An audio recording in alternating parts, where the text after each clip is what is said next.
قال رسول الله صلى الله عليه وسلم إن الله لا يقبض العلم انتزاعا ينتزعه من الناس আরেক বর্ণনায় আসছে ইয়ানতাজিউহু মিনাল ইবাদ আল্লাহ তাআলা তার বান্দা অথবা মানুষের অন্তর থেকে একত্রে ইলম উঠায় নেবেন না। এমনটা হবে না এক রাত্রে গোটা পৃথিবীর সব হাফেজ কোরআন শরীফ ভুলে যাবে, এমনটা হবে না। এমনটা হবে না যারা হাদিস মুখস্থ করেছে এক রাত্রে সব ভুলে যাবে, এমনটা হবে না। বরং আল্লাহ তাআলা ইলম কিভাবে উঠায় নিবে, ওয়ালাকিন ইয়াকবিদুল ইলমা বিকবদিল উলামা, বরং আল্লাহ তাআলা আলেমদের উঠিয়ে নেওয়ার মাধ্যমে ইলম উঠায় নিয়ে যাবে। এই দুনিয়া থেকে আলেমদের মৃত্যু হতে হতে এক সময় ইলম উঠায়া যাবে। রাসূল আকরাম সাল্লাল্লাহু আলাইহি ওয়াসাল্লাম এক হাদিসের মধ্যে বলেন, হযরত আলী রাদিয়াল্লাহু তাআলা আনহু থেকে বর্ণিত, নবীজি বলেন, ইউশিকু আন ইয়াতিয়া আলান নাসি জামান লা ইয়াবকা মিনাল ইসলামি ইল্লা ইসমুহু ওয়া লা ইয়াবকা মিনাল কুরআনি ইল্লা রাসমুহু। নবীজি সাল্লাল্লাহু আলাইহি ওয়াসাল্লাম বলেন, অচিরেই এমন এক জামানা আসবে যেই জামানায় ইসলাম শুধু নামে থাকবে, কিন্তু মানুষের বাস্তবিক জীবনে ইসলাম থাকবে না। শুধু মানুষ পরিচয় দিবে আমার ধর্ম ইসলাম, আমি মুসলিম, কিন্তু ইসলাম তো শুধু এতটুকু পরিচয় দেওয়ার জিনিস না। ইসলাম কমপ্লিট কোড অফ লাইফ, পূর্ণাঙ্গ এক জীবন ব্যবস্থা, ঠিক কিনা কারণ ইন্নাল্লাহা ইনদাহু ইলমুস সাআহ ওয়া ইউনাজ্জিলুল গায়থ ওয়া ইয়া'লামু মা ফিল আরহাম ওয়া মা তাদরি নাফসুম মাযা তাকসিবু গাদা ওয়া মা তাদরি নাফসুম বিআইয়ি আরদিন তামুত ইন্নাল্লাহা আলীমুন খবীর। وقال رسول الله صلى الله عليه وسلم لا تقوم الساعة حتى يقبض العلم وتكثر الزلازل ويتقارب الزمان وتظهر الفتن وتكثر الهرج وهو القتل حتى يكثر فيكم المال فيفيد، أو كما قال النبي صلى الله عليه وسلم صدق الله العلي العظيم وصدق رسوله النبي الكريم ونحن على ذلك لمن الشاهدين والشاكرين والحمد لله رب العالمين. سبحانك لا علم لنا إلا ما علمتنا إنك أنت العليم الحكيم. اللهم صل على محمد وعلى آل محمد كما صليت على إبراهيم وعلى آل إبراهيم إنك حميد مجيد. اللهم بارك على محمد وعلى آل محمد كما باركت على إبراهيم وعلى آل إبراهيم إنك حميد مجيد. الحمد لله.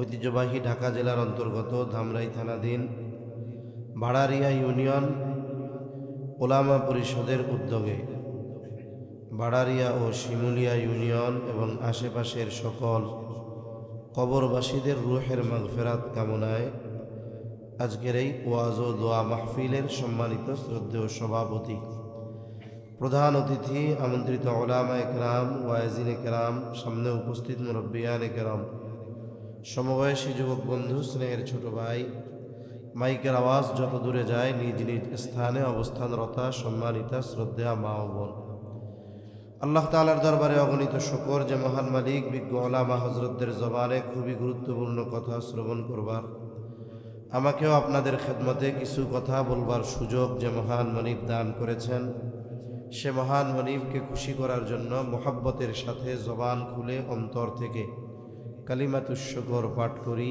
আলহামদুলিল্লাহ।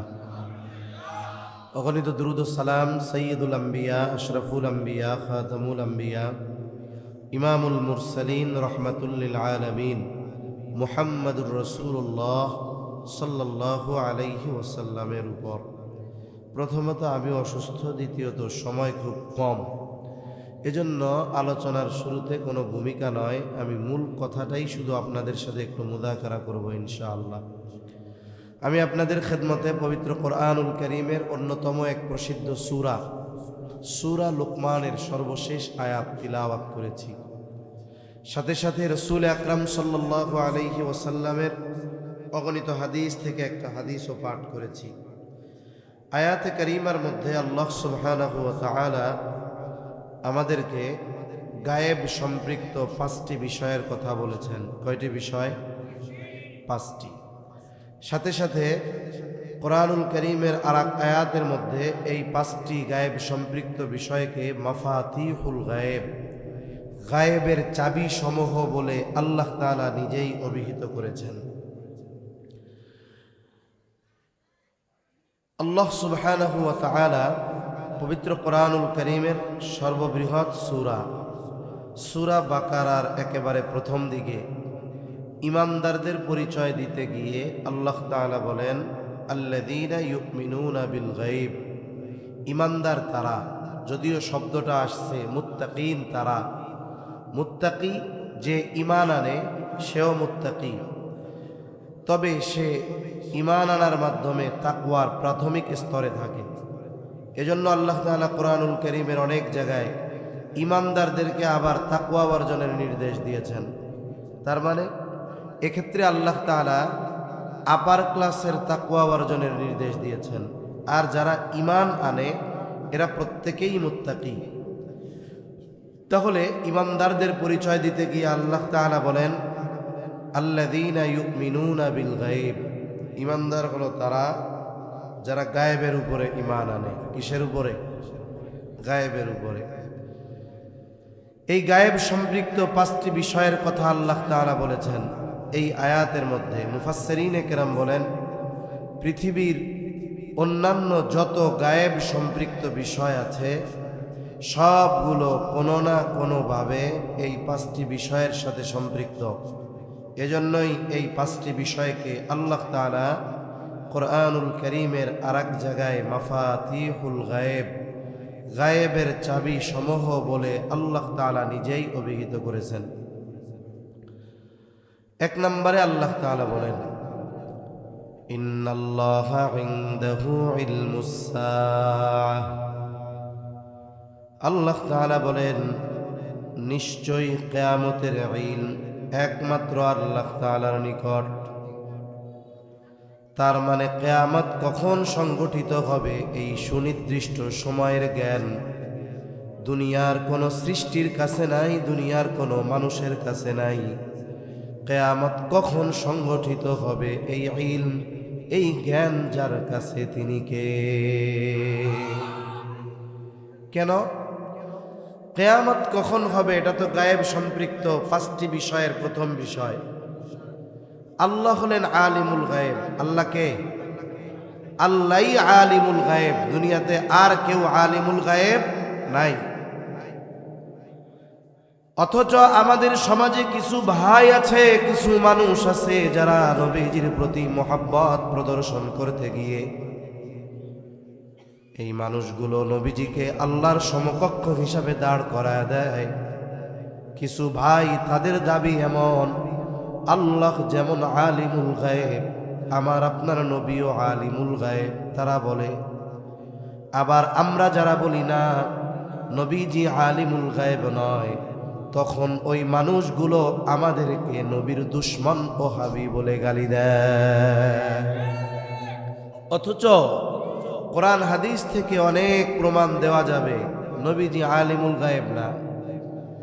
আর নবীজি আলিমুল গায়েব না হওয়ার কারণে নবীজির সম্মানও কমে যাবে না। একটা হাদিসের একটা অংশ শোনাই আপনাদের, প্রসিদ্ধ একটা হাদিস। হাদিসের নাম হলো হাদিসে জিবরিল, আর এক নাম হলো উম্মুস সুন্নাহ। হাদিসে জিবরিল কেন নাম? হাদিসে জিবরিল নাম হওয়ার কারণ হলো সাহাবা ইকরামের উপস্থিতিতে জিবরাইল আলাইহিস সালাতু ওয়াস সালাম নবীজির কাছে আসছেন।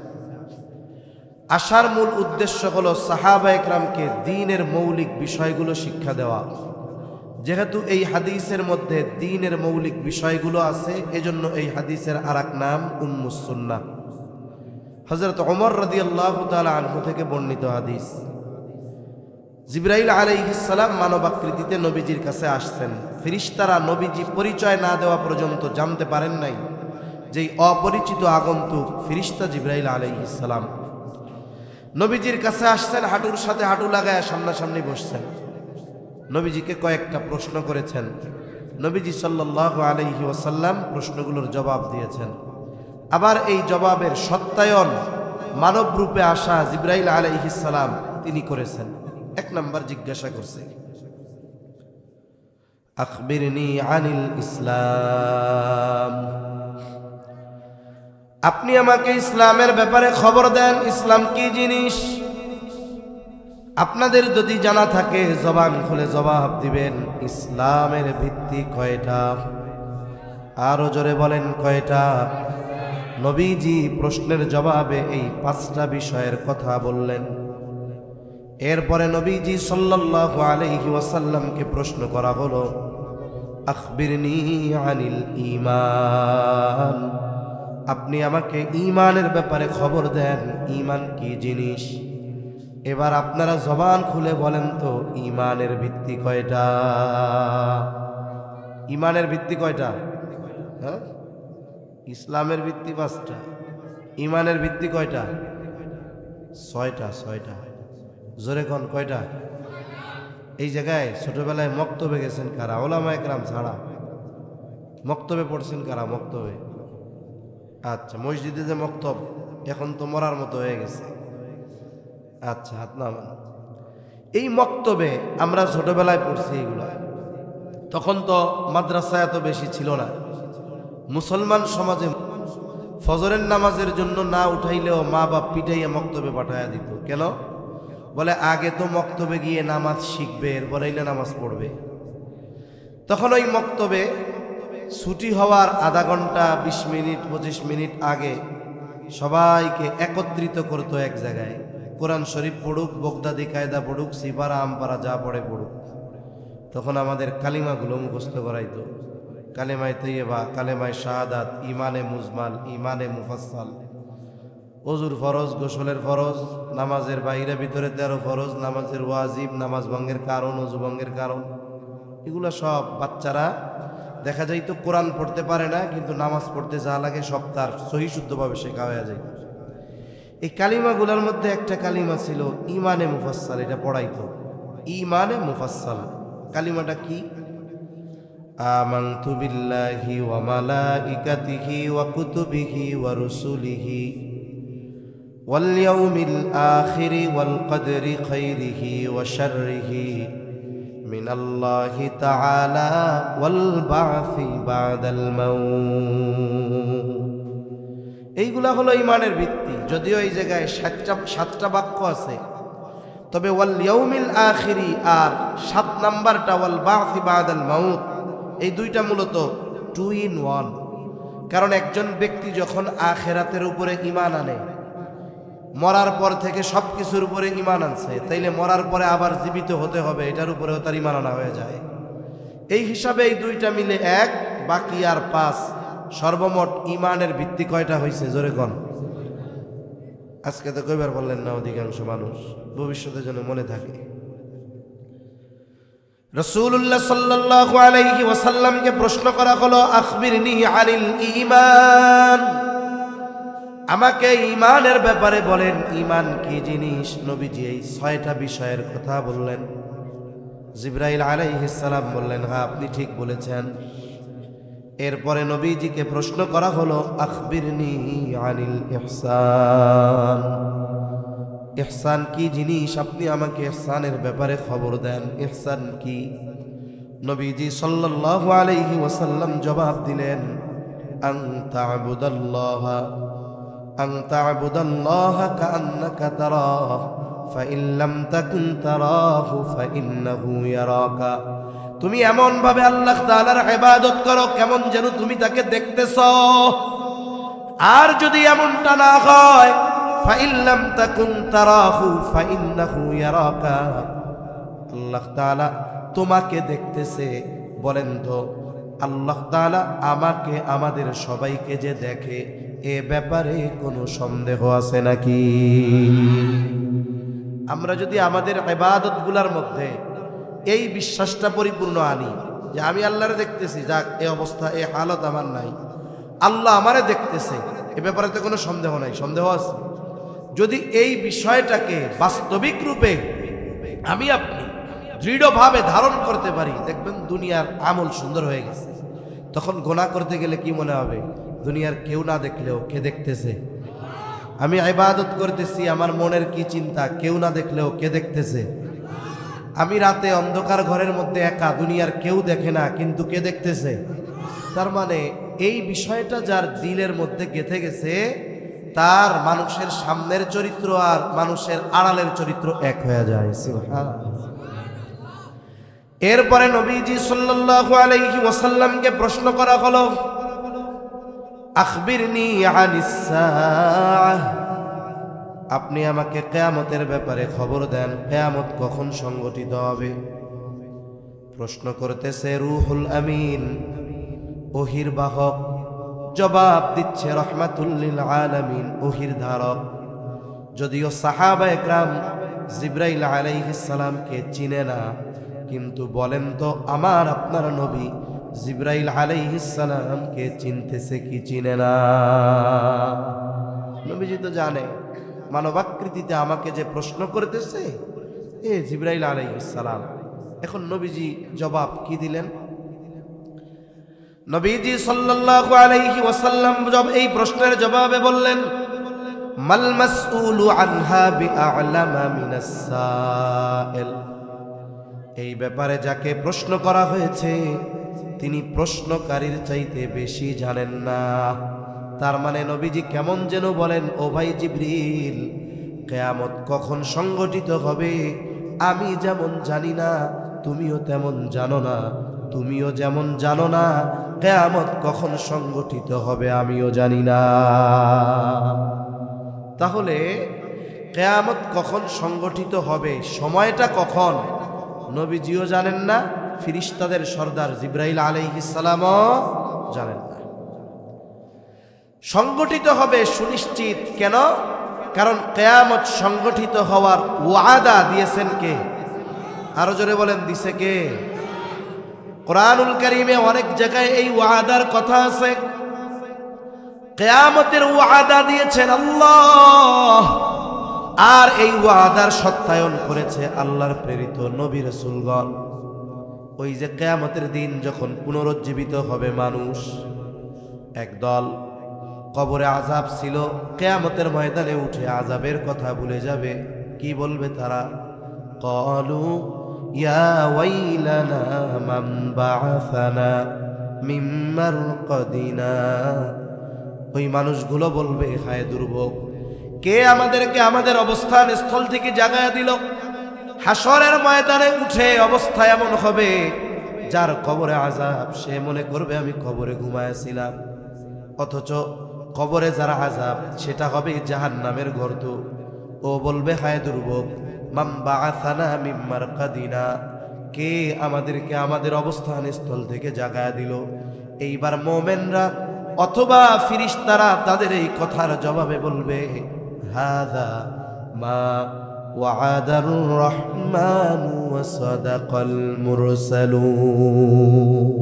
আর এটাই হলো সেই কিয়ামতের দিবস, এটাই হলো ইয়াউমুল জাযা, এটাই হলো ইয়াউমুল হাশর, এটাই হলো ইয়াউমুল কিয়ামা, যেই দিবসের ওয়াদা হাযা মা ওয়া'আদার রহমান, এই দিবসের ওয়াদা যিনি দিয়েছেন তিনি কে? এই দিবস যে সংগঠিত হবে এর সত্যায়ন করেছে আল্লাহর প্রেরিত রাসূলগণ। হাযা মা ওয়া'আদার রহমান ওয়া সাদাকাল মুরসালুন। তাহলে কিয়ামত সংগঠিত হবে সুনিশ্চিত, আর এর সত্যায়ন করেছে রাসূলগণ। তবে কোন সময় সংগঠিত হবে এর সুনির্দিষ্ট সময় একমাত্র জানেন কে? আল্লাহ। তবে রাসূলুল্লাহ সাল্লাল্লাহু আলাইহি ওয়াসাল্লাম এই উম্মতকে কিয়ামত সংগঠিত হওয়ার আগে অনেকগুলো আলামত প্রকাশ পাবে, আলামতগুলো জানায় দিয়েছেন। সব আলামত এক মজলিসে এক মাহফিলে বলা সম্ভব নয়।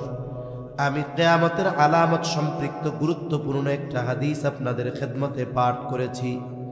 এই হাদিসের মধ্যে নবীজি সাল্লাল্লাহু আলাইহি ওয়াসাল্লাম 6টা বিষয়ের কথা বলেছেন এবং নবীজি বলেন এই 6টি বিষয় সংগঠিত না হওয়া পর্যন্ত কিয়ামত সংগঠিত হবে না।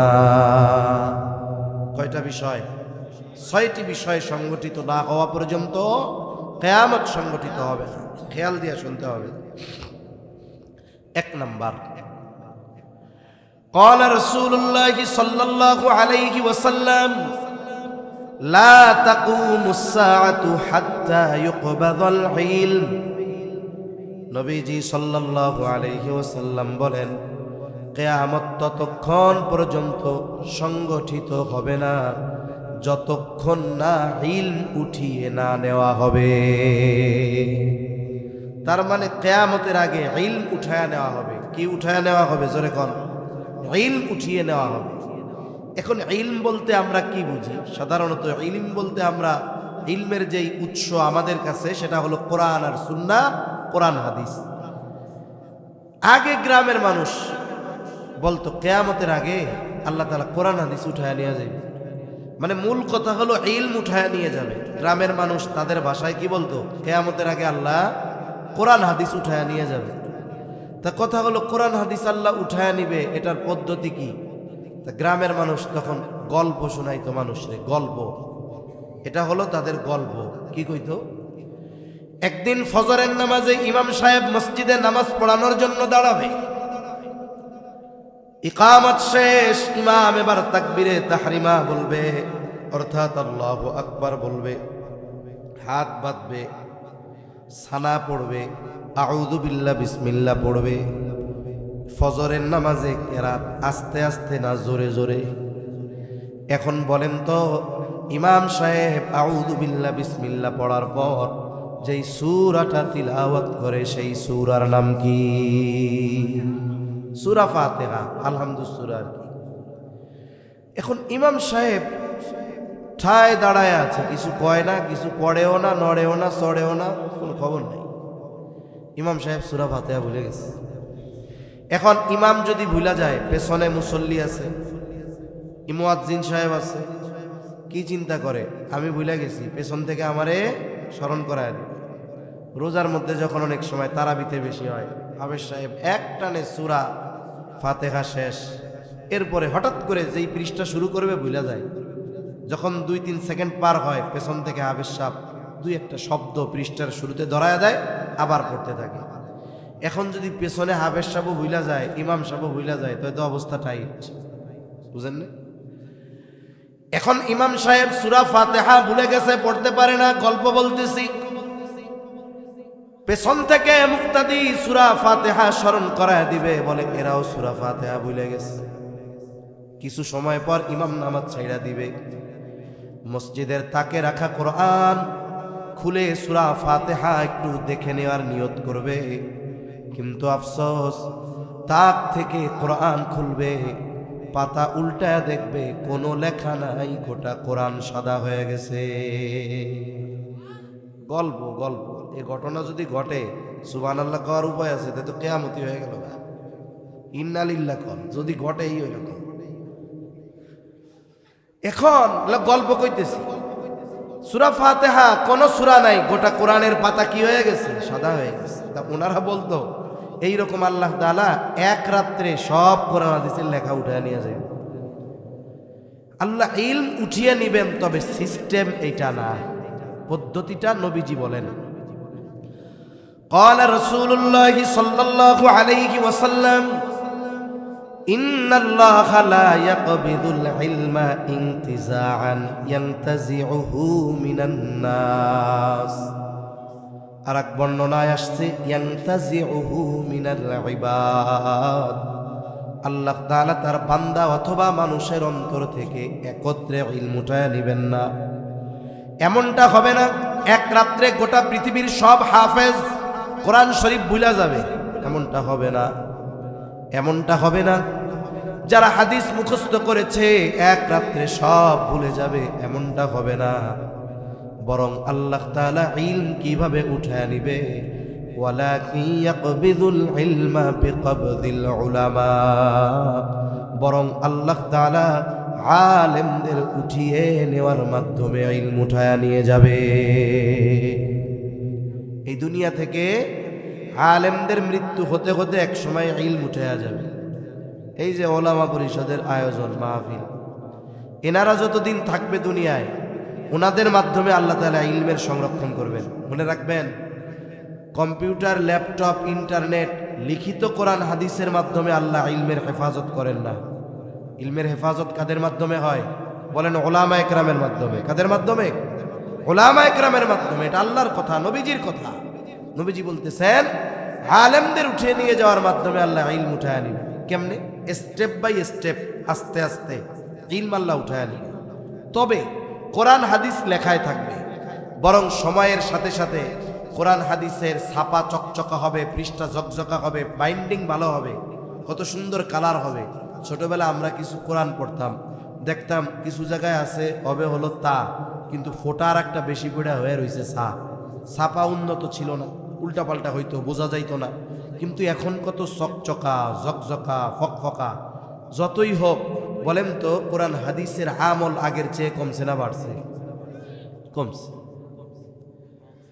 রাসূল আকরাম সাল্লাল্লাহু আলাইহি ওয়াসাল্লাম এক হাদিসের মধ্যে বলেন, হযরত আলী রাদিয়াল্লাহু তাআলা আনহু থেকে বর্ণিত, নবীজি বলেন, ইউশিকু আন ইয়াতিয়া আলান নাসি জামান লা ইয়াবকা মিনাল ইসলামি ইল্লা ইসমুহু ওয়া লা ইয়াবকা মিনাল কুরআনি ইল্লা রাসমুহু। নবীজি সাল্লাল্লাহু আলাইহি ওয়াসাল্লাম বলেন, অচিরেই এমন এক জামানা আসবে যেই জামানায় ইসলাম শুধু নামে থাকবে, কিন্তু মানুষের বাস্তবিক জীবনে ইসলাম থাকবে না। শুধু মানুষ পরিচয় দিবে আমার ধর্ম ইসলাম, আমি মুসলিম, কিন্তু ইসলাম তো শুধু এতটুকু পরিচয় দেওয়ার জিনিস না। ইসলাম কমপ্লিট কোড অফ লাইফ, পূর্ণাঙ্গ এক জীবন ব্যবস্থা, ঠিক কিনা কম? যেই ইসলামের মধ্যে সব আছে, কি আছে? সব আছে। ব্যক্তিগত জীবনের সমাধান, রাজনৈতিক, সমাজনীতি, অর্থনীতি, পৌরনীতি, যত নীতি আছে সব কিছুর সমাধান ইসলামে আছে না নাই? বিবাহ শাদী কেমনে দিতে হবে A to Z আছে না নাই? ব্যবসা বাণিজ্য কেমনে করতে হবে আছে না নাই? সব আছে। শুধু রাষ্ট্র কেমনে চালাইতে হবে এটা কিন্তু ইসলামে নাই। ও আছে? আচ্ছা, যাক, আমরা কোরআন সুন্নাহ মোতাবেক চলতে পারি আর না পারি, মোটামুটি বিশ্বাস তো করি যে ইসলামে এটা আছে। তাইলে কমপক্ষে বেঈমান হওয়া থেকে বাঁচা গেল। এমন কোন জিনিস নাই যার সমাধান ইসলামে নাই, কারণ আল্লাহ প্রদত্ত ঘোষণা ইসলাম পূর্ণাঙ্গ এক জীবন ব্যবস্থা। কিন্তু আফসোস, রাষ্ট্রীয় জীবন বাদ দেন, ব্যক্তিগত জীবনেই তো আমাদের ইসলাম নাই, ঠিক কিনা বলেন? এখন ওই জামানা, বলে ইসলাম এখন শুধু নামে আছে। এরপরে নবীজি বলেন, ওয়ালা ইয়াবকা মিনাল কুরআন ইল্লা রাসমুহু, কোরআন শুধু লেখায় থাকবে, আমলে থাকবে না। বলেন তো কোরআন আমলে আছে নাকি? আসলেও কিন্তু নাই। এমনকি আমল এক পাশে রাখেন, একটা সময় প্রত্যেকটা ঘরে ঘরে কোরআনের তিলাওয়াত ছিল, এখন ঘরে ঘরে কোরআনের তিলাওয়াত না। সব তিলাওয়াতের দায়িত্ব মাদ্রাসার হেফজখানা, মক্তবে যারা কোরআন শরীফ পড়ে এদের, আর যারা ঘরবাড়িতে থাকে এদের কোরআন পড়া আল্লাহ মাফ করে দিছে। কি বলেন? অথচ একটা সময় ছিল, আমরাই ছোটবেলায় দেখছি, মুরব্বীরাও দেখছেন, সকালবেলা একেবারে সুবহে সাদিকের আগে বাড়ির মহিলারা ঘুম থেকে উঠে যাইত। কারেন্ট ছিল না, মোবাইল ছিল না, টেলিভিশন ছিল না। এশার নামাজের পর পর সবাই ঘুমায়া যাইত। মহিলারা উঠা যাইত সুবহে সাদিকের 1 ঘন্টা আগে, সেহেরির টাইম শেষ হওয়ার 1 ঘন্টা আগে। ওইটা কি করত? বলে ওই রাতের আধারে উঠানটা ঝাড়ু দিয়া দিত। অনেকের বাড়ির সামনে দিয়া রাস্তা, বাহির বাড়ি, রাতের বেলা ওই রাস্তাগুলাও তারা ঝাড়ু দিয়ে পরিষ্কার করে এরপরে বাড়ির বড় পুরুষদেরকে জাগায়া দিত। তারাও অজু করে আসতো, বাড়ির পুরুষেরা অজু করে আসতো, 2-4 রাকাত তাহাজ্জুদ পড়তো, দোয়া খায়ের করতো। ইতিমধ্যে মসজিদ থেকে ফজরের আজান, মহিলারা যায় নামাজে বসা, একসাথে ফজর শেষ করে ফেলতো। আর পুরুষেরা অন্যান্য বাড়ির যাদের নামাজ ফরজ তাদেরকে ডাক দিয়া মসজিদে জামাতে নামাজ পড়ার জন্য চলে যাইত। আর এদিক দিয়া মহিলাদের নামাজ শেষ, কোরআন তিলাওয়াত শেষ, মোটামুটি চা বানায়া আর বিস্কুট দিয়া, অথবা শীতের সময় খেজুরের রস আর হুড়ুম নিয়া, না, অথবা গুড় আর মুড়ি নিয়া অপেক্ষা করতো হালকা নাস্তা করবে বাড়ির পুরুষেরা মসজিদ থেকে এসে। মসজিদ থেকে নামাজ শেষ করে যেই মামুলাতগুলো আছে করার পর বাড়িতে আসতো পুরুষরা, চা বিস্কিট মুড়ি গুড় খায়া এবার তারা তিলাওয়াত শুরু করত।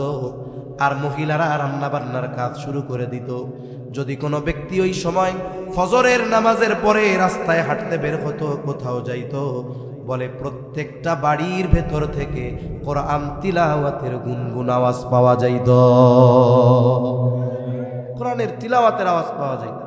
আরে অশুদ্ধ হোক, কোরআনটা নিয়ে তো বসতো, পড়তে না পারুক, যা পড়ে পড়ুক, কমপক্ষে লাইনগুলার নিচ দিয়া তো হাত দিত, যা কয় কোনটা সেটা পরের হিসাব। কমপক্ষে কোরআনের দিকে একটু তাকায় থাকতো, একটু যা পারে বাংলা বাংলা ভাবে পড়তো। পড়া শেষ হইলে একটা চুমা দিয়া গেলাপে মাইন্দা রেখে দিত। আমল তো আছে, কি বলেন? আছে কোরআনের আমল? নাই। তিলাওয়াত আছে? তাও নাই। কয় কোরআনের আজমতটাও নাই, মোহাব্বত নাই, কোরআনের প্রতি সেই ভালোবাসা নাই। সারা বাংলাদেশে সফরের সুবাদে অনেক অনাকাঙ্ক্ষিত কষ্টকর বিষয়ের মুখোমুখি হওয়া লাগে। এখন তো এমন এক অবস্থা, মাসাজিদুহুম আমিরাতুন ওয়া হিয়া খারাবুম মিনাল হুদা। মসজিদগুলো এখন চাকচিক্যময় হয়ে গেছে। মসজিদগুলো টাইলস, ফ্লোর পাকা, ছাদ আছে, এমনকি অনেক প্রত্যন্ত অঞ্চলে মার্বেল দেওয়া। মসজিদের মধ্যে এসি আছে। এইরকম অনেক মসজিদের মধ্যে ঢুকে দেখেছি মসজিদের তাকে কোরআনটা সবচেয়ে অবহেলিত। ওই যে শীতের সিজন চলে আসছে, এসিটারে কাপড় দিয়ে ডাইকা রাখে, অথচ এই মসজিদের তাকের মধ্যে কোরআনুল কারীম না কোনো গিলাফ আছে, না কোনো পরিষ্কার ভাবে রাখা আছে। অনেক জায়গায় এমনও দেখছি টিকটিকি আর তেলাপোকা কোরআনের উপরে পায়খানা করে রাখছে, অথচ মসজিদ টাইলস বিছানো। একটু চিন্তা করে দেখেন, আমলও নাই, তিলাওয়াতও নাই, আল্লাহর কালামের এই সম্মান মর্যাদাও না। অধপতন আমাদের হবে না অন্যদের হবে নাকি? আবার কতজনের ঘরে কোরআন আছে, 10 বছর আগে বাপ মরছিল, ওই দিন বাইর করছিল, বাইন্দা টাইন্দা রাখছে, অপেক্ষায় আছে কবে মা মরবে আবার বাইর করবে। আছে না নাই গণ? তাহলে কি অবস্থা চিন্তা করেন, আমল নাই, তিলাওয়াত নাই, কোরআনের প্রতি মহব্বত না। এক কথার থেকে আর এক দিক চলে যাইতেছি। আল্লাহর নবী বলেন, আলেমদের উঠিয়ে নেওয়ার মাধ্যমে আল্লাহ ইলম উঠায় নিবে। আমাদের এই সমকালীন সময়ে নিকট অতীতে যেই সমস্ত ওলামা হযরত দুনিয়া থেকে চলে গেছে, হাফেজি হুজুর থেকেই ধরেন রহমাতুল্লাহি আলাইহি, শাইখুল হাদিস রহমাতুল্লাহি আলাইহি, আরো কাছের আহমদ শফি রহমাতুল্লাহি আলাইহি, কায়েদে মিল্লাত জুনাইদ বাবুনগরী রহমাতুল্লাহি আলাইহি, মুফতি আব্দুস সালাম চট্টগ্রামী রহমাতুল্লাহি আলাইহি, ফকিহুল মিল্লাত রহমাতুল্লাহি আলাইহি। কয়েকদিন আগে ইন্তেকাল করছে পটিয়া মাদ্রাসার প্রধান মুফতি হাফেজ আহমদুল হক রহমাতুল্লাহি আলাইহি। জিরি মাদ্রাসার মুহতামিম সাহেব তৈয়ব সাবা রহমাতুল্লাহ আলাই, এই যে মানুষগুলো দুনিয়া থেকে চলে গেছে, বলেন তো ওনরা চলে যাওয়ার পর ওনরা যেই দায়িত্বে ছিলেন, যেই চেয়ার ছিল, ওই দায়িত্বের চেয়ারগুলো পূর্ণ হয়েছে কি হয় নাই? কে কইছে হয় নাই? প্রধান মুফতি মারা গেছে হাটহাজারী মাদ্রাসার, এখন মনে হয় প্রধান মুফতি আর হাটহাজারীতে নাই, আছে না? আছে তো। তবে আব্দুস সালাম চাটগামির মতো মুফতি আছে। ব্যক্তিত্বের শূন্যতা চলে আসছে, পদের শূন্যতা হয় নাই। এই যে ইলমের শূন্যতা চলে আসছে, এভাবেই একের পর এক চলে যেতে থাকবে। আর ইলমি গভীরতা, ইলমি বুঝ, ইলমি তাকওয়া ওই সাথে সাথে কবরে নিয়ে ওনরা চলে যাবে। সর্বশেষ পরিস্থিতি কি হবে? কোরআন লেখাও থাকবে, হাদিসও থাকবে, ব্যাখ্যা গ্রন্থ থাকবে, কিন্তু ওইগুলোর সার মর্ম বোঝার মতো, অনুধাবন করার মতো, আমল করার মতো মানুষ থাকবে না। তখন জাহেলদেরকে মানুষেরা ধর্মীয় নেতা বানাবে। এইবার জাহেলদের কাছে ফতোয়া জিজ্ঞাসা করবে, আর ও ফতোয়া দিয়ে দিবে। এই ফতোয়ার উপরে আমল করবে। বলে যে ফতোয়া জিজ্ঞাসা করবে সেও গোমরা হবে, আর যে ফতোয়া দিবে সেও গোমরা হবে। এজন্য মনে রাখতে হবে, এই উলামায়ে কেরামের কল্যাণে আল্লাহ তাআলা ইলমের হেফাজত করতেছেন, সাথে সাথে তাদের কল্যাণে আল্লাহ তাআলা কিয়ামতকে আমাদের থেকে দূরে সরায় রাখছেন। এজন্য প্রধান কাজ দুইটা, একটা হলো উলামায়ে কেরামের সাথে সম্পর্ক, মোহাব্বত বেশি রাখা, ভালোভাবে রাখা। সাথে সাথে এই আলেমরা ইলম অর্জন করে কোন জায়গায়? বলে মাদ্রাসা থেকে। মাদ্রাসাগুলোর সাথে সম্পৃক্ততা ভালো রাখা, মনে করা যে এই মাদ্রাসা উলামায়ে কেরাম এরাই আমার আপনার প্রকৃত কল্যাণকামী। কারণ মাদ্রাসা থাকবে, ইলমের চর্চা থাকবে, উলামায়ে কেরাম থাকবে, এর কারণে আল্লাহ তাআলা কিয়ামতকে আমাদের থেকে দূরে সরায় রাখবে। এখন বলেন, এই মাদ্রাসা উলামায়ে কেরাম এনারা কি সাধারণ মানুষের কল্যাণকামী না দুশ্মন? কিন্তু একদল মানুষ হুজুরে গালি দিতে পারলে খুব মজা লাগে। সাবধান, উলামায়ে কেরামের দুশ্মন হব না, তাদের সাথে মোহাব্বত রাখবো, ইনশাআল্লাহ রাখবো তো। তাহলে এক নাম্বার, নবীজি বলেন কিয়ামত ততক্ষণ সংগঠিত হবে না যতক্ষণ না ইলম উঠিয়ে না নেওয়া হবে। দুই নাম্বার, নবীজি সাল্লাল্লাহু আলাইহি ওয়াসাল্লাম বলেন ওয়া তাকসুরুজ জালাজিলু, কিয়ামতের আগে জালজালা বাড়বে। পৃথিবীতে অন্যান্য সময়ের তুলনায় তথা গত শতাব্দীর তুলনায় এই শতাব্দীতে নিকটবর্তী সময়ে বেশি বেশি বড় বড় ভূমিকম্প হয়েছে। অল্প কয়েক বছরের মধ্যে তুরস্কে হয়েছে হাজার হাজার মানুষ মারা গেছে, আফগানিস্তানে হয়েছে হাজার হাজার মানুষ মারা গেছে, ইন্দোনেশিয়ায় হয়েছে শত শত মানুষ মারা গেছে, আফ্রিকার আরো কয়েকটা দেশে হয়েছে। একেবারে কাছাকাছি সময়ে মায়ানমার আর থাইল্যান্ড সীমান্তে ভূমিকম্প হয়েছে। ভূতাত্ত্বিক যারা, এরা বলে টেকটনিক প্লেটের নড়াচড়ার কারণে এই ভূমিকম্প হয়। ভূমিকম্প হলো জমিনে সংগঠিত একটি মুসিবত, একটি বিপর্যয়। ইমানদার শুধু জাগতিক কারণে এই দুনিয়ায় মুসিবত হয়, ভূমিকম্প হয়, এটার উপরেই সে ইস্তেকামতের সাথে থাকে এমন নয়, বরং ইমানদার এই সমস্ত কারণগুলো কোরআন এবং সুন্নাহর আলোকে অনুসন্ধান করে। কেন এই ভূমিকম্প হয়, ক্ষতি হয়, জানমালের ক্ষতি হয়? হওয়ার কারণ আল্লাহ তাআলা বলেন যাহারাল ফাসাদু ফিল বাররি ওয়াল বাহরি বিমা কাসাবাত আইদিন নাস। আল্লাহ তাআলা বলেন জল স্থলে যত বিপর্যয়, এগুলো সব মানুষের হাতের কামাই। ভূমিকম্প, অতিবৃষ্টি, অনাবৃষ্টি, অতি খরা, সমুদ্রে বা জলে পানিতে যেটা হয়, সিডর, আইলা, লাইলা, জলোচ্ছ্বাস, সুনামি, এগুলো সব আমাদের হাতের কামাই। তার মানে আমাদের পাপের প্রতিদান। কিসের প্রতিদান? দুনিয়া এটা স্যাম্পল, পরিপূর্ণ দিবে আল্লাহ আখিরাতে। তাহলে বোঝা গেল পাপের কারণে ভূমিকম্প হয়। কোন ধরনের পাপের কারণে হয়? বিশেষ করে সমাজের মানুষ যখন যাকাতকে জরিমানা মনে করে, গান বাদ্যকে বৈধ মনে করে, নাচ গান, মদ, অশ্লীলতা, ব্যভিচার ওজনে কম দেওয়া, মানুষের হক নষ্ট করা, জুলুম যখন বেড়ে যায়, মা বাবার অবাধ্যতা বেড়ে যায়, স্ত্রীকে প্রাধান্য দিয়ে মা বাবার সাথে অসৎ আচরণ করা হয়, নবীজি বলেন ওই সময়গুলোতে ভূমিধস আর ভূমিকম্প বেড়ে যায়। সময়ের সাথে সাথে পাপগুলো বাড়বে, তবে আমার আপনার দ্বারা যেন ওই ধরনের পাপ সংগঠিত না হয়। 3 নাম্বার, নবীজি সাল্লাল্লাহু আলাইহি ওয়াসাল্লাম বলেন ওয়াতাকারাবাজ জামান, কিয়ামতের আগে সময় নিকটবর্তী হয়ে যাবে। মুহাদ্দিসিনে কেরাম বলেন উদ্দেশ্য হলো সময় থেকে বরকত উঠে যাবে। শেষ জামানায় কেমন যেন জুমাবার ঘন ঘন আসবে, মনে হবে আয়রে এই তো 2 দিন আগে গতকাল শুক্রবার গেছে, মনে হচ্ছে কেমন যেন 2 দিন পরে আবার শুক্রবার। আর এক হাদিসের মধ্যে নবীজি বলেন আখিরুজ জামানে এক যুগকে মনে হবে 1 বছরের মতো, বছরকে মনে হবে মাসের মতো, মাসকে মনে হবে সপ্তাহের মতো, সপ্তাহকে মনে হবে দিনের মতো, দিনকে মনে হবে ঘন্টার মতো, ঘন্টাকে মনে হবে মিনিটের মতো, মিনিটকে মনে হবে আগুনের স্ফুলিঙ্গ তথা সেকেন্ডের মতো। তার মানে শেষ জামানায় মানুষের থেকে সময় দ্রুততার সাথে চলে যাবে।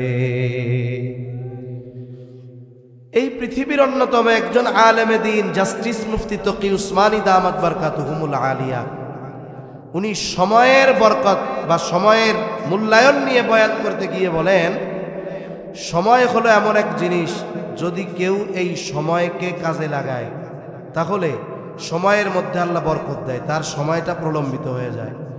আর যদি কেউ সময়কে নষ্ট করে অহেতুক কাজে, তার ছোট্ট 1-2টা উদাহরণ দেয় তাহলে বুঝতে সহজ হবে। কষ্ট হইতেছে না তো আপনাদের? আমার কিন্তু মূল টাইম শেষ, কিছু বিষয় আছে। ইফতেতাহ একজনের, কিন্তু ইখতেতাম আমার, সেই হিসাবে 10টায় আমার সময় শেষ ছিল। যাই হোক, আমি কিছু সময় কথা বলবো, তবে দোয়া করার দায়িত্ব আমার না, দোয়া করার দায়িত্ব মুরব্বীরা যদি নেয় তাইলে আমি আর 10টা মিনিট কথা বলবো, নইলে আমার দোয়া করে দিতে হবে। কি বলেন? দোয়া মুরব্বীরা করুক, কি বলেন? আমি 10 মিনিট কথা কই, এটাই ভালো হবে। তাহলে সময়ের বরকত কিভাবে পাওয়া যায়? আপনার আমার সময়টাও লম্বা হয়। একটা উদাহরণ দেই, আপনার এলাকায় মসজিদে ইমাম সাহেব 5 বছর আছে, ইমাম সাহেবের কোন নামাজ পড়াইতে কয় মিনিট লাগে আপনারা ইমামের বেতন না বাড়াইলেও এগুলা মুখস্থ করতে পারেন। ভালো বুঝেন নাই? 5 বছরে ইমামের বেতন বাড়ায় না 500 টাকা, কিন্তু ইমামের ব্যক্তিগত জীবন থেকে নিয়ে সব কিছু খুঁটিনাটি সব জানা আছে। কোন নামাজে কয় রাকাত এও এক হিসাব করে যে ইমাম সাহেব বাথরুমে গেলে কয় মিনিট লাগে, এ হিসাবও পারে। কিন্তু ইমাম বেচারার ওজিফা বেতন বাড়ানোর কথা বললে হুজুর বরকত আছে, এই শব্দ দিয়ে ইমামদের ঠকানো হয়, এটা ঠিক না। তা ইমাম সাহেব ফজরের নামাজে 8 মিনিট 9 মিনিট বা 10 মিনিট লাগে, মুসল্লিদের মুখস্থ, সামনে ঘড়ি আছে, সব আছে। সামনে ঘড়ি থাকাও এক মুসিবত। মুসিবত কি? ইমাম নামাজে দাঁড়ানোর আগে মুসল্লি দাঁড়াবে না, এটা নিয়ম। কিন্তু কি করে ইমাম সাহেব উপস্থিত থাকা অবস্থায় ইমাম সাহেবরে পারলে ঠেলা দিয়া দাঁড়া করায়, দাঁড়া নক্ত হয়ে গেছে। আছে না নাই?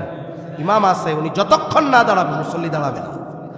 আবার আমাদের দেশে আর এক পরিস্থিতি, জুমার দিন খুতবা, 2 আরবি খুতবার, আল্লাহর বান্দা মুসল্লি কিছু বুঝুক আর না বুঝুক, কিন্তু শেষে ফাযকুরুনি বুঝে।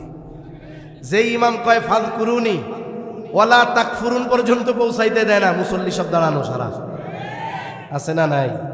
এ কাজ করা যাবে। মক্কা মদিনায় যারা গেছেন জিজ্ঞাসা করবেন, ওইখানে ওয়াক্ত কয়টায় এই সময় লেখা আছে, জামাত কয়টায় এই সময় লেখা নাই। এজন্য অনেক সময় ফজরের আজান হয়, 6 মিনিট পরে ইমাম সাহেব এসে দাঁড়ায় যায়, তাকবীর শুরু, ইকামত শুরু। আবার আজান দিছে, 20 মিনিট পার হয়ে গেছে, ইমামের খবর নেই। এরপরেও আমাদের দেশে মানুষের কাজের সুবিধার্থে জামাতের একটা সময় নির্ধারণ করা হয়েছে। তবে বলেন তো, ইমামের কি এই ক্ষমতা নাই ওই সময়ের 5 মিনিট আগে নামাজে দাঁড়ানো? ওই সময়ের 5 মিনিট পরে নামাজে দাঁড়ানোর ক্ষমতা কি ইমামের নাই? আছে। এজন্য খবরদার, ইমাম সাহেব উপস্থিত, কেউ দাঁড়ায় যাব না যতক্ষণ না ইমাম সাহেব নামাজের জন্য না দাঁড়ায়। এখন ইমাম সাহেব নামাজে দাঁড়াইছে, ফজরের নামাজে, মুসল্লির হিসাব 5টা 40-এ দাঁড়াইছে। শীতের দিন তো এখন, ওনার 5টা 44-এ উনি প্রথম রুকুতে যাবে, সামনে ঘড়ি আছে। এখন 44 পার হয়ে 5:40, কিরে ইমাম সাহেবের তো বাপ বরাদ্দ খারাপ, রুকুতে যায় না। এবার একজন সিগন্যাল দেয়। বলেন তো মুসল্লিদের জাতীয় সিগন্যাল কি? হ্যাঁ, এটা সারা দুনিয়া না, আমার মনে হয় সারা পৃথিবীর মধ্যে সিগন্যালে এটা জাতীয় সিগন্যাল। এখন 5:40 বাজছে, রুকুতে যায় না, পেছন থেকে ওনাকে অনুসরণ করে আরো 10 জনে ইমাম সাহেব চিন্তা করছে আজকে ওনাকে সুরাইয়া সিন্ডা পুরা শুনামু, তাই এনাদের যে বাপসাপ একটু পরে সবকটারে নিয়ে হাসপাতালে নেওয়া লাগে কিনা, ঠিক আছে? আল্লাহু আকবার। মনে করেন ইমাম সাহেব অন্যদিন 10 মিনিট লাগছে, আজকে 15 মিনিট লাগছে ফজরের নামাজে।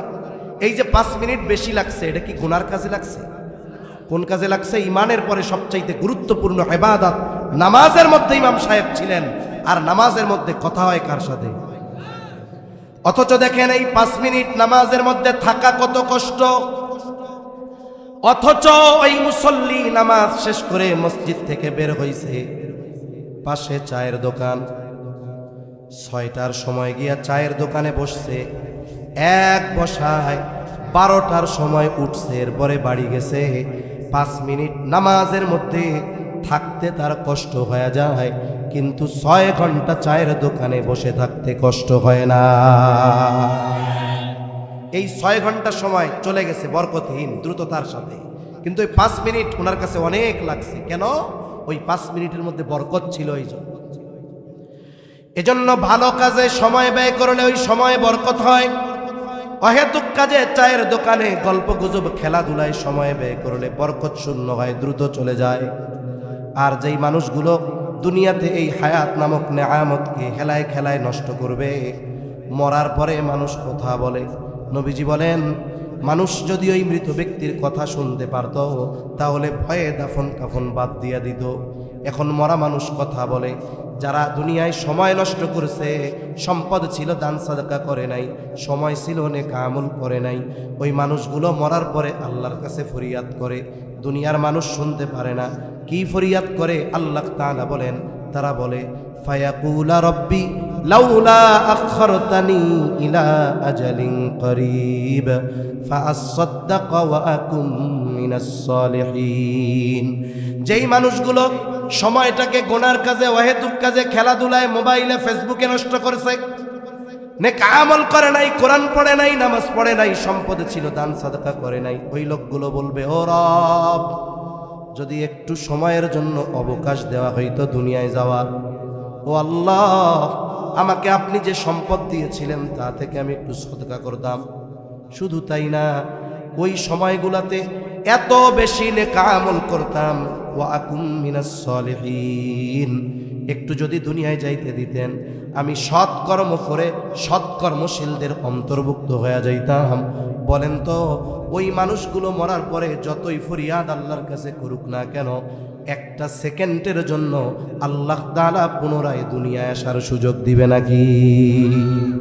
ওই সময় যেটা আল্লাহর কাছে চাইবে সেই জিনিসটা এখন আমাদের আছে না নাই? অথচ আমরা কি করতেছি? অহেতুক নষ্ট করতেছি। বুঝতে পারবো ওই দিন, কিন্তু করার কোনো কিছু থাকবে না। এজন্য সময়গুলো ভালো কাজে ব্যয় করব। হাকিমুল উম্মত বলেন, আশরাফ আলী থানভী রাহমাতুল্লাহি আলাইহি, 2 ধরনের মজলিস ছাড়া বাকি সব মজলিস অনিরাপদ। একটা হলো দ্বীনি মজলিস, এই যে এই ধরনের মজলিস।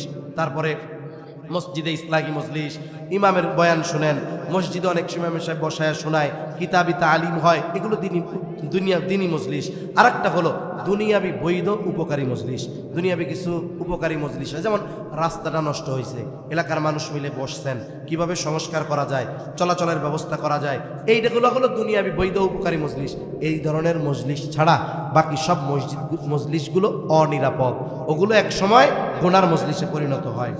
3 নাম্বার গেল। 4 নাম্বার, নবীজি বলেন ওয়াতাযহারাল ফিতান, কিয়ামতের আগে ফিতনা প্রকাশ পাবে। এখানে উদ্দেশ্য হলো দাজ্জালের ফিতনা।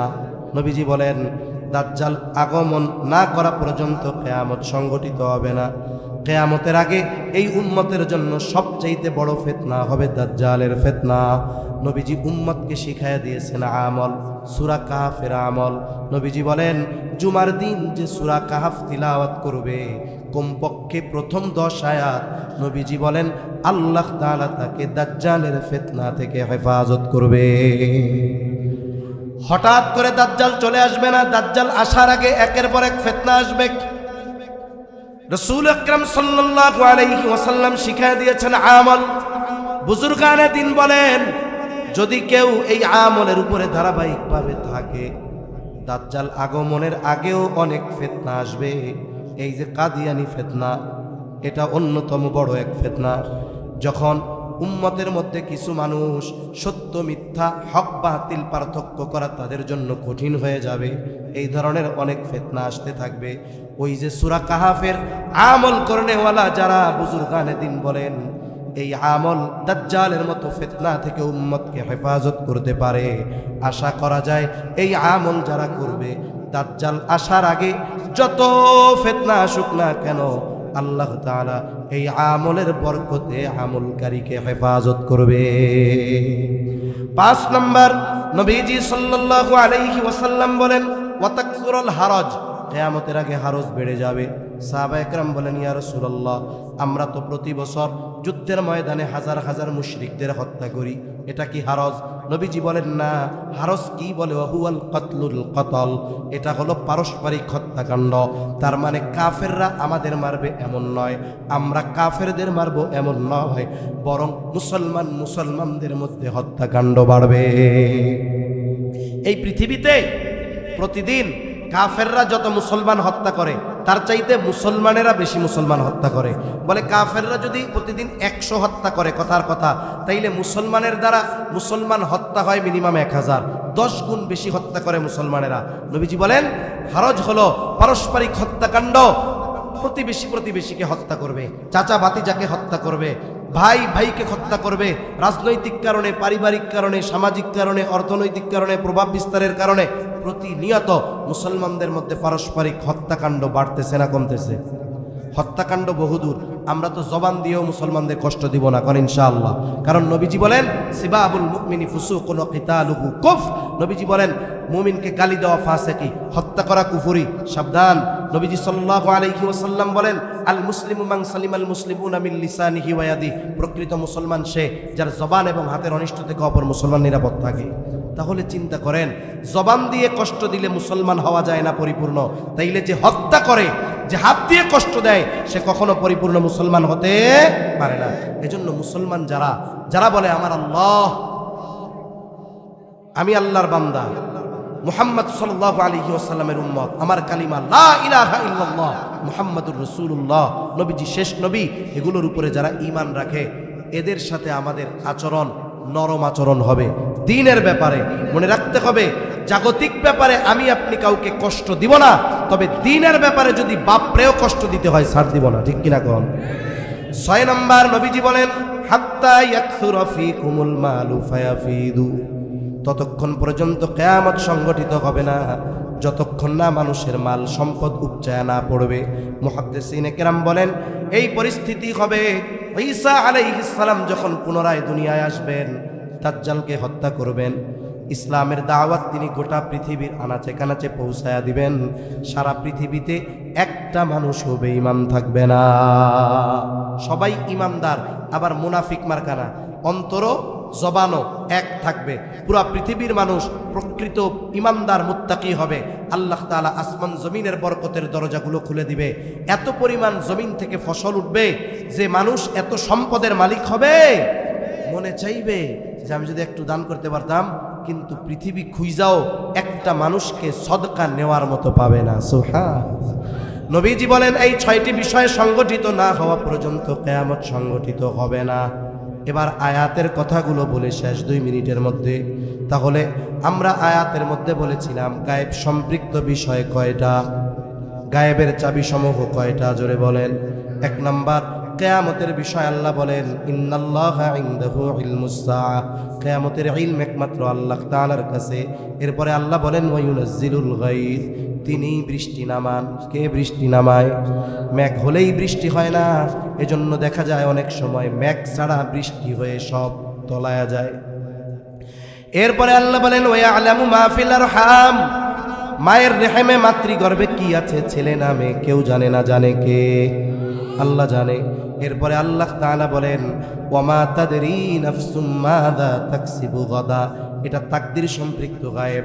আল্লাহ তাআলা বলেন, কেউ জানে না আগামীকাল সে কি উপার্জন করবে। এজন্য আজকে যে ভালো আছে সে করবে শকর, ফখর করবে না।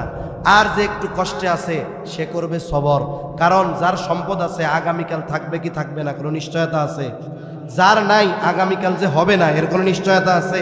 যার নাই হতাশ হবে না, সে সবর করবে, আল্লাহর কাছে চাইবে। যার আছে সে ফখর করবে না, সে শাকের হবে। 5 নম্বর আল্লাহ তাআলা বলেন, ওয়ামা তাদরি নাফসুম বিআইয়ি আরদিন তামুত, কেউ জানে না কোন জমিনে তার মৃত্যু হবে। আমাদের মৃত্যু সময় এবং স্থান দুটোই আল্লাহ তাআলার কাছে সুনির্ধারিত, তবে আমাদের জানা নাই। যেহেতু জানা নাই, কি করা দরকার? বলে মৃত্যুর জন্য সর্বক্ষণ নিজেদেরকে প্রস্তুত রাখা দরকার, কিয়ামতের জন্য নিজেদের প্রস্তুত রাখা দরকার। কিয়ামতে যেন আল্লাহর কাছে ধরা না খেতে হয়, এজন্য দুনিয়ার এই হায়াত থাকতেই আখিরাতের সামান সংগ্রহ করার দরকার আছে না নাই? সাথে সাথে যারা গায়েবের প্রতি দৃঢ় বিশ্বাসী হয়, বাস্তবিক কথা হলো দুনিয়ার কর্ম আমল তাদের তত বেশি সুন্দর হয়। আল্লাহ সুবহানাহু ওয়া তাআলা